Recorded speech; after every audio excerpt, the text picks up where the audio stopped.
नाशिकमधल्या काही महिला म्हणजे आपला जीव धोक्यात घालून आपलं सर्वेक्षण करताय, वन्य प्राणी सांभाळत आहे। वन विभागात असणाऱ्या वन कर्मचारी महिला ज्या आपलं कुटुंब सांभाळून आपलं जंगल, आपल्या आजूबाजूचं पर्यावरण सांभाळण्याचं काम करत आहे। तर आपण या व्हिडिओमध्ये त्या महिलांची एक ओळख करून घेऊया। नमस्कार सर, मी योगिता खिरकाडे, वनपाल फिरते पथक सुरगाणा। सध्या माझं काम जे आहे ते गुजरात बॉर्डरवरती सुरगाणा, उंबरठाण, कनाशी या कार्यक्षेत्रामध्ये नाईट पेट्रोलिंग करणं असो, अवैध वाहतूक, अवैध वृक्षतोड याच्यावरती प्रतिबंध घालणे हे काम सध्या करते आहे। तर वन विभागामध्ये काम करत असताना मला बिबट्या वन्य प्राणी वाचवण्यासंदर्भात बऱ्यापैकी चांगले अनुभव आलेले आहेत। तर त्यातलाच एक प्रसंग असा होता की वनरक्षक राशेगाव या पदावर कार्यरत असताना मला धागूर येथे एका मुलीचा बिबट्याच्या हल्ल्यामध्ये मृत्यू झाल्याची बातमी समजली। तर ती बातमी समजल्यानंतर तात्काळ त्या जागेवर जाऊन पाहणी केली। तर 700 ते 800 लोकांचा जमाव तिथे झालेला होता आणि त्यांचा वन विभागावरती रोष होता की तुमच्या बिबट्याने आमचं एक लहान मुलीला मारलं आहे। तर त्या प्रसंगाला आम्ही धैर्याने सामोरं जाऊन मुलीचा रात्रभर शोध घेऊन दुसऱ्या दिवशी पहाटे ती बॉडी सापडली आणि त्याच्यानंतर तिचं जे काय पुढची कारवाई होती ती केली। त्याच्यानंतरचा एक प्रसंग असा आहे की जे वन विभागामध्ये काम करत असताना अनेक ठिकाणी अवैध जे वन्य प्राण्यांचे कातडी वगैरे असं काही किंवा इंद्रजाल, हाताजोडी हे अशा गोष्टी पकडलेल्या असतात। तर त्या ठिकाणी त्र्यंबकेश्वरमध्ये फिरते पथक नाशिक आणि wildlife crime control bureau Mumbai यांच्या संयुक्त कारवाईमध्ये त्र्यंबकेश्वर हे धार्मिक स्थळाच्या ठिकाणी इंद्रजाल आणि हाताजोडी हे जे अवैधरित्या विक्री करणाऱ्या दुकानांवर आम्ही कारवाई करून तिथले आरोपी पकडले होते। त्याच्यानंतर सुरगाणा येथे वनपाल आता सध्या फिरते पथक सुरगाणा येथे कार्यरत असतानाच एका व्यक्तीने साळींदर जे की वन्यजीव संरक्षण अधिनियम 1972च्या अनुसूची 1 मधला वन्य प्राणी त्या व्यक्तीने पाळलेला होता घरामध्ये। तर त्या ठिकाणी जाऊन आम्ही तो जो प्राणी साळींदर आणि ज्या माणसाने तो पाळलेला होता त्याला दोघांनाही ताब्यात घेऊन त्यांच्यावरती त्या व्यक्तीवरती कारवाई केली होती आणि त्याला कोर्टामध्ये सादर केलं होतं। तर या प्रकारचे सर आता 15 ते 16 वर्षाच्या कालावधीमध्ये सेवेमध्ये बऱ्यापैकी वन्य प्राणी वाचवणे असो, जंगल संरक्षण करणं असो, अशा प्रकारची कामं करताना खूप चांगल्या प्रकारचे चांगले वाईट दोन्ही प्रकारचे अनुभव आलेले आहेत। नमस्कार, मी वैशाली रामदास आयरे, वनपाल कार्ययोजना विभाग नाशिक येथे कार्यरत आहे। तर मला ह्या वन विभागात सेवा करत असताना म्हणजे निसर्गाच्या सानिध्यात राहायला मिळतं, कारण आता खरी गरज तर तीच आहे। कारण माणूस खूप मोठ्या इंटरनॅशनल कंपनीत वगैरे काम करतो, पण त्याला शारीरिक स्वास्थ्य, मनस्थिती किंवा आरोग्य मिळत नाही। तर आमचा हा जॉब किंवा फील्डच अशी आहे, तर तिथं म्हणजे निसर्गाच्या सानिध्यात राहायला मिळतं। आणि महत्त्वाचा मुद्दा म्हणजे निसर्ग हा खूप मोठा गुरु आहे आणि मित्र पण आहे। म्हणजे घरातले सुखदुःख पण निसर्गाच्या सानिध्यात खूप रिलॅक्स वाटतं। तिथं काम करताना मजा येते, बरेच वाईट अनुभव पण येतात आणि खूप चांगले अनुभव पण येतात वन विभागात काम करत असताना। तसंच एकदा मी मालेगावमध्येच बरीच माझी सेवा झाली। तसंच एकदा मालेगावमध्ये असताना शुक्रवारचा बाजार भरतो, तिथं मुस्लिम संख्या खूप जास्त असल्याने तर तिथं शुक्रवारच्या बाजारात तिथं खूप पक्षी विकायला आलेले होते त्या बाजारात। तर खूप गर्दी, खूप पक्षी विकायला आलेले, ते छोटे छोटे खूप सुंदर असे पक्षी त्या पिंजऱ्यात बंदिस्त होते। तर आम्ही अचानक धाड टाकली, खूप सकाळी, असं बाजार सकाळी 7-8च्या दरम्यान होतो। तर आम्ही युनिफॉर्मवर नव्हतो, म्हणजे अचानक बिगर युनिफॉर्मचे गेले होतो। तर अचानक धाड टाकली, तर ते लोक सैरभैर पळायला लागले। काहींनी बरेच पक्षी तिथंच ठेवले आणि जेव्हा ते पक्षी आम्ही आमच्या ताब्यात घेऊन निसर्गाच्या सानिध्यात सोडलं आणि पिंजऱ्याचं दार उघडं केलं आणि ते पक्षी जेव्हा त्यांनी आकाशात जी भरारी घेतली, त्यावेळेस आम्हाला खूप छान वाटलं की आपण खूप चांगलं काम आपल्या हातून झालं आहे। आणि तेच पक्षी काही वेळाने त्यांचं वेगळं झालं असतं, म्हणजे ते मारले गेले असते, पण तेच पक्ष्यांनी जेव्हा आकाशात उंच भरारी घेतली तेव्हा तो क्षण खूप सुखावून जाणार होता। धन्यवाद सर, माझं नाव वर्षा गजानन पाटील। मी आता सध्या वनरक्षक अतिक्रमण पाटील नाशिक या ठिकाणी कार्यरत आहे। सर, माझा एक अनुभव असा आहे की आत्ताच नुकताच महात्मा नगर येथे बिबट्या शिरला होता. बऱ्याच लोकांनी त्याच्या मागे धावपळ करून त्याने बऱ्याच लोकांना जखमी केलं आणि आमच्या डिपार्टमेंटच्या पण 2 लोकांना जखमी केलं. तो जेव्हा त्यांनी जखमी केलं ते आम्ही डोळ्यांनी बघितलं. तो अनुभव असा म्हणजे विसरू शकत नाही. तेव्हा असं फॅमिलीची आठवण आली की माझे मिस्टर डिफेन्समध्ये, जर आपल्यावर झाला तो अटॅक तर आपलं बाळ तर 2च वर्षाचं आहे, त्याचा सांभाळ कोण करेल, कसं होईल. म्हणजे असं वाटायचं आता हे आपण शेवट म्हणजे आपलं काय होणार, आपल्या फॅमिलीचं काय होणार. म्हणजे खूप म्हणजे असं टेन्शन आल्यासारखं झालं होतं ना. आपण तर एकदम बिबट्याच्या जवळ आहे, तो काही करू शकतो. जर समजा आता आपल्या समोर लोकांवर अटॅक झाला मग आपल्यावर पण होऊ शकतो. त्यामुळेच माझं एवढं सांगणं आहे की समाजाला की बिबट्याच्या मागं लागू नका आणि बिबट्याला परेशान करू नका. तुम्हाला माहीत पडल्यावर तुम्ही वन विभागाला कळवा, तिथं गर्दी करू नका, लोकांना फोन करू नका, सोशल मीडियावर फोटो व्हिडिओ व्हायरल करू नका, चुकीच्या बातम्या पसरवू नका. वन विभाग त्यांची कारवाई शांततेत राहिली तर लवकरात लवकर अंमलात आणते आणि गर्दी झाली किंवा ते जास्त गर्दीमध्ये आरडाओरड झाली तर ते वन्य प्राण्यांना त्यांना असं वाटतं की आपल्याला काही धोका होणार आहे. ते मग जास्त चिडून जाता, अग्रेसिव्ह होऊन जाता आणि ते इकडे तिकडे पळापळ करते. त्याच्यामध्ये त्यांना पण इजा होते आणि इतर लोकांना पण दुखापत होऊन जाते. शेवटी ते पण वन्य प्राणी, त्यांना कळत नाही की हे फॉरेस्टवाले काही सिव्हिलियन आहे, ते कोणावर पण लगेच अटॅक करतात. त्यावेळेस खूप असं वाटतं की आपलं काय होणार. त्याच्यामुळे माझं एकच सांगणं आहे की वन विभागाला सपोर्ट करा. नमस्कार, मी रत्ना श्याम कुपलोंगे.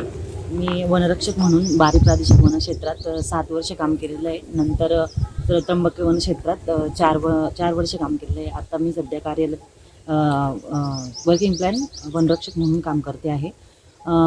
जेव्हा मी बाऱ्याला काम करत होते तिथली मी पहिली वनरक्षक होते महिला जी हजर होणारी बारे प्रादेशिक वनक्षेत्रात. बारे प्रादेशिक वनक्षेत्र हे गुजरातचं राज्य होतं आणि तिथे सर्वात जास्त तस्कर ही खैर आणि साग या लाकडाची व्हायची. तर तिथे जेव्हा नाईट पेट्रोलिंग वगैरे आम्ही जेव्हा करायचो, पुरुषांच्या खांद्याला खांदा लावून आम्ही पण नाईट पेट्रोलिंग करायचो आणि जेव्हा गाड्यांची वगैरे पाठलाग करत असताना आम्ही कधी गुजरातमध्ये गाड्यांचा पाठलाग करत असताना त्यांच्याच गाड्यांच्या पाठीमागे आम्ही जायचो आणि कधी गुजरातमध्ये पोहोचायचं हे आम्हालाही कळायचं नाही. म्हणजे तिथल्याच गाड्या पकडण्यासाठी जायचो, तिथलेच तस्कर असायचे आणि त्याच राज्यात जाऊन कार्यवाही करायचो आणि तिथं जाऊन जागेवर कार्यवाही करून नंतर मग आपल्या वनक्षेत्रात येऊन योग्य ती कागदपत्र वगैरे करणं हे काम असायचं. नंतर मग माझी बदली त्र्यंबकेश्वर प्रादेशिक वनक्षेत्रात झाली. तिथं हरिहर किल्ला म्हणून एक गड किल्ला आहे आपल्याकडे जो खूप प्रसिद्ध आहे त्याच्या पायऱ्यांसाठी आणि तिथं आओ जाओ घर तुम्हाला असं परिस्थिती आम्हाला दिसली होती. मग आहिरे साहेबांच्या मार्गदर्शनाखाली तिथे आम्ही JFM समिती स्थापन केली. ऑलरेडी JFM समिती होती पण गावकऱ्यांना नेमकं माहीत नव्हतं नेमकं काय केलं जातं वगैरे.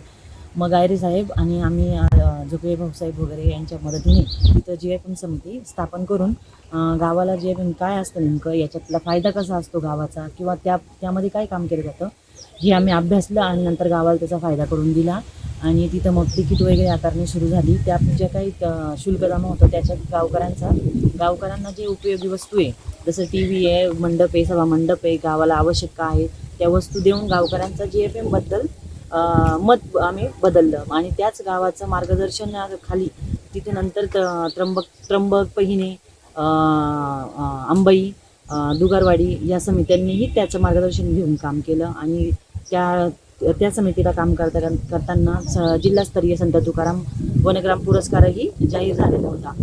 आणि मग हे असं काम करत असताना लोकांचाही बदल झाला विचारामध्ये की फॉरेस्टचं नेमकं काय काम चालतं, त्याचं समितीचं काय काम चालतं. आणि तिथं हरिहर किल्ल्यावर असा प्रसंग मला एक अनुभव आला की जो एक पर्यटक होता तो वयवर्ष 17 होता, तो हरवला होता. तर रात्री 1:30 वाजेला फोन आला की एक पर्यटक हरिहर किल्ल्यावर हरवलेला आहे म्हणून. तर नंतर मग आम्ही तिथं स्थानिक रेंज नसल्यामुळं काही कॉन्टॅक्ट असे करून ठेवलेले होते की आपला कॉन्टॅक्ट झाला पाहिजे म्हणून. मग तिथं गावात कॉन्टॅक्ट केला, गावातले काही लोक आले आणि घाट रस्त्यातून जायला आता मला पण मी महिला होती त्याच्यामुळे जरा भीतीच वाटत होती. मग सापगावातले काही लोक मदतीला घेतले, त्याचा शोध आम्ही सुरू केला. रात्री 2 वाजेपासून शोध सुरू होता आणि तो पहाटे आम्हाला 5:30-6च्या दरम्यान तो मुलगा सापडला. तो सुखरूप सापडला. त्याला सांगत होतो आम्ही इथे जा कारण जंगल पूर्णपणे फिरलेले असल्यामुळे आम्हाला माहीत होतं कोणता एरिया त्याच्यासाठी सेफ राहील. त्याचा कॉन्टॅक्ट होत होता म्हणून त्याला सांगितलं आम्ही ह्या ठिकाणी तू बसून राहा, त्या ठिकाणी बसून राहा, मोबाईलची टॉर्च ऑन कर. मग त्याला सांगत होतो तसा तो चालत होता, उतरत होता. मग लेकरवाडी देवी मंदिराच्या इथं त्याला आम्ही खाली उतरवलं.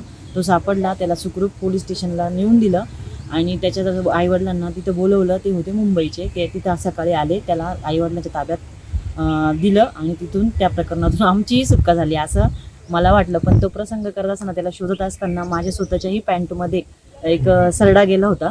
तो मला असं वाटलं का पॅन्टमध्ये माझे काहीतरी गेलेलं आहे. मी तिथंच ती पकडलं आणि त्याला तिथं दाबून ठेवलं. नंतर तो कळाला की तो सरडा आहे. एवढ्या पुरुषांमध्ये मी एकटीच महिला होती, त्याच्यामुळे मला लगेच तिथं बघता नाही आलं काय असं माझ्या पॅन्टमध्ये वगैरे.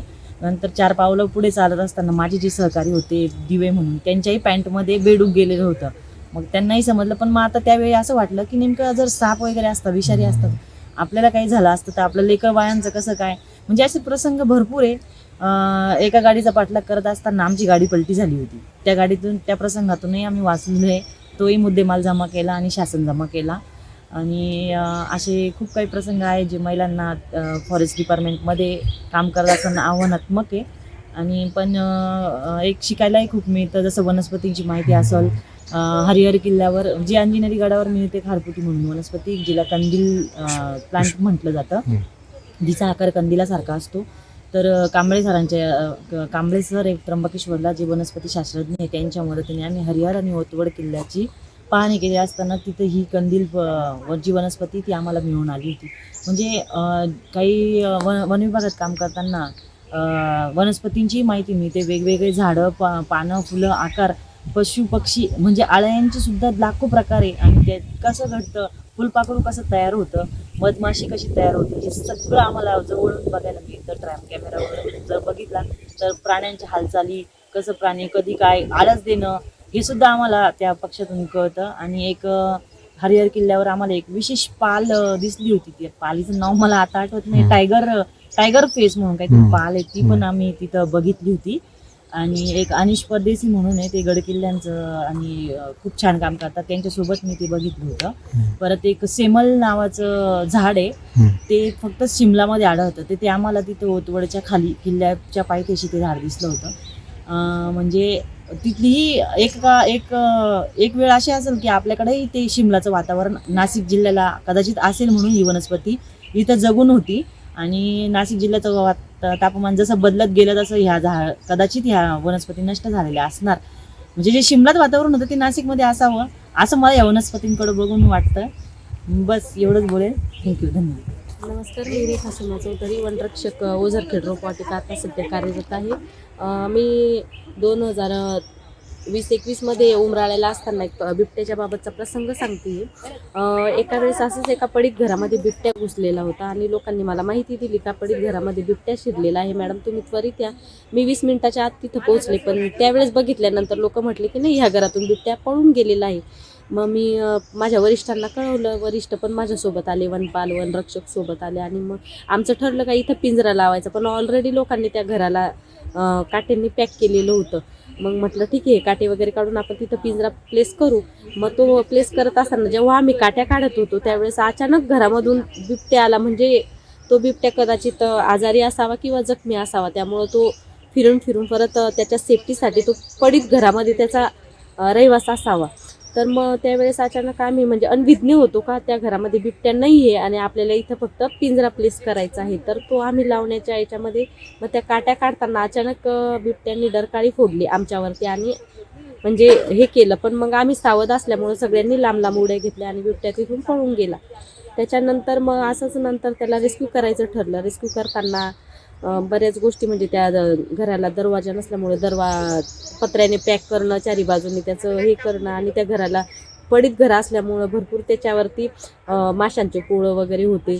तर मग त्यावेळेस ज्यावेळेस आम्ही तो रेस्क्यू केला, रेस्क्यू करताना बिबट्या खरंच रेस्क्यू झाला ते बघण्यासाठी आमचा वनरक्षक ज्यावेळेस त्या पत्र्याच्या घरावरती पत्रा फोडून बघायला गेला, ते बघत असताना स्थानिक पण एक माणूस आला आणि त्याच्यासोबत चढून बघायला लागला. तर त्यावेळेस अचानक दोघं पण पडले.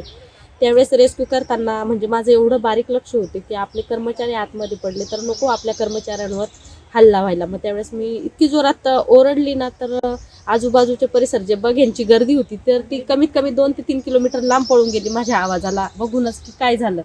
मग त्यावेळेस वरिष्ठांच्या लक्षात आलं की नाही आपले कर्मचारी पडले आणि मग पटकन आम्ही बिबट्या ट्रँक्युलाइज केला आणि कर्मचाऱ्यांना पण व्यवस्थित सुस्थितीत बाहेर काढलं. ओके. मी आज एका व्यक्तीबद्दल बोलणार आहे. त्यांचं नाव आहे सौ दीपाली अतुल देवकर. देवकर मॅडम ह्या एक्सप्लोरिंग वुमनहूड फाउंडेशनच्या सर्वेसर्वा आहेत. त्यांनी आमच्या महिला ज्या वन विभागामध्ये काम करतात, तळागाळातले असो, महिला कर्मचारी, महिला अधिकारी, या सर्वांची एक आमच्या कार्याची अशी दखल घेतलेली आहे की वन विभागामध्ये आम्ही जे काम करतो त्या कामाचं स्वरूप त्यांनी त्यांच्या लेखणीतून मांडलेलं आहे. तर त्यांनी एक्सप्लोरिंग वुमनहूड फाउंडेशनतर्फे दरवर्षी वन विभागामध्ये जे कार्य करत असतात त्या महिलांना वनदुर्गा हा पुरस्कार दरवर्षी त्या देत असतात.